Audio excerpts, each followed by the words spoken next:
Hi friends, happy Navratri. આજે છે નવરાત્રીનું છઠ્ઠું નોરતું. અમે પાછા રેડી થઈ ગયા છીએ અને અમે જઈએ છીએ પાછી નવરાત્રીમાં. તો મારો વિડીયો પસંદ આવે તો મારા વિડીયોને લાઇક, શેર અને સબસ્ક્રાઈબ કરજો.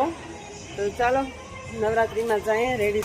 ચણિયા ચોલી પહેરવાનો તો મોકો મળતો નથી, કેમ કે આ ક્રિશાબેનને કોણ સાચવે. પછી અમે 3-4 જણા થાય છીએ, વારાફરતી વારા સાચવીએ ત્યારે માંડ અડધી પોણી કલાક રમવા જઈએ છીએ.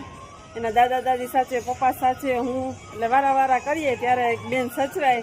એને જલસા છે. નવરાત્રી તો એની જ આવી જ અમારી ક્રિશાબેન. અમે એને ક્રિશી રેડી થઈ ગયા છીએ. મારી દીકરીએ આજે ડ્રેસ પહેર્યો છે. કા કિશાની રેડી થઈ ગઈ છે. કિસી રમવા જવું છે ને. કિસી બેનને તો જલસા છે. અમારે નવરાત્રી જઈને સાચવવામાં જ છે. કા નવરાત્રી તમારી કિશુ બેનની જ આવી છે. જો અમે રેડી થઈ ગયા. ચલો.